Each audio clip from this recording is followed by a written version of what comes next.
سيناريو الشيطان أو سيناريو الشيطان لو اخترته هيدمر حياتك. إيه هو بقى سيناريو الشيطان؟ طبعا كلنا متفقين إن الحياة دي مخلوق من مخلوقات الله، وكل في شيء فيها بيحصل بإذن الله. هل ده معناه إن أنت مالكش اختيارات؟ أنت ليك اختيارات وهتتحاسب على اختياراتك، بس أنت في حاجات أنت مالكش اختيارات فيها، زي تاريخ ميلادك، زي تاريخ وفاتك، زي أبوك وأمك، زي شكلك، زي حاجات كتير قوي. المهم، فانت مسير في حاجات ومخير في حاجات. المشكله بتحصل امتى؟ المشكله بتحصل لما تختار سيناريو الشيطان، اللي هو ايه؟ اللي هو لما تحصل اي مصيبه او تحصل اي حاجه انت ما بتحبهاش، او اي حاجه انت كنت عايزها ما تحصلش، تيجي تقول لو، اللي النبي عليه الصلاه والسلام قال عليها لو تفتح عمل الشيطان. عمل الشيطان ده اللي هو سيناريو الشيطان. بما ان احنا عارفين ان اللي حصل ده قدر ربنا، فده كان لازم هو اللي هيحصل، سواء عملت لو او ما عملتهاش. فهمت بقى؟ الشيطان بيخش في كلمة لو ليه؟ عشان ينكد عليك حياتك، عشان يحسسك دايما ان انت غلطان، عشان يحسسك ان اللي حصل ده كان ممكن يحصل احسن منه، وكان يمكن تفاديه، مع انه قدر ربنا. ربنا قال لك في القرآن ما معناه ان كل اللي بيحصل في الحياة دي مقدر بإذن الله.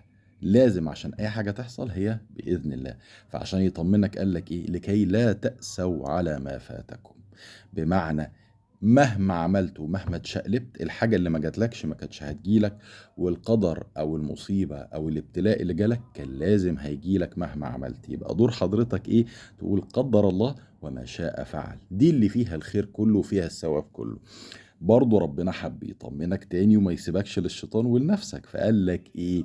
وعسى ان تكرهوا شيئا وهو خير لكم، وعسى ان تحبوا شيئا وهو شر لكم، والله يعلم وانتم لا تعلمون.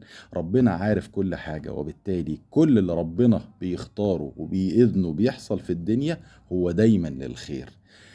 ربنا بيطمنك دايما. النبي عليه الصلاة والسلام برضو طمنك وما سبكش لشيطانك ولا لنفسك، وقال لك ايه؟ عجبا لأمر المؤمن، إذا أصابته سراء شكر فكان خيرا له، الحمد لله، وإذا أصابته ضراء صبر فكان خيرا له. يبقى الصبر والتسليم، وإن عمري ما هقول كلمة لو واختار سيناريو الشيطان، لأن السيناريو اللي حصل هو ده الخير كله، لأنه ده اختيار ربنا.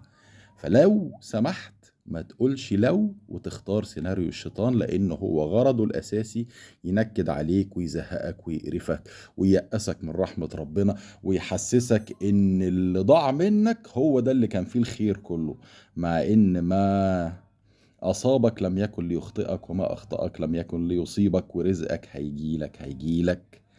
فخليك دايما مع ربنا. صباح السعادة.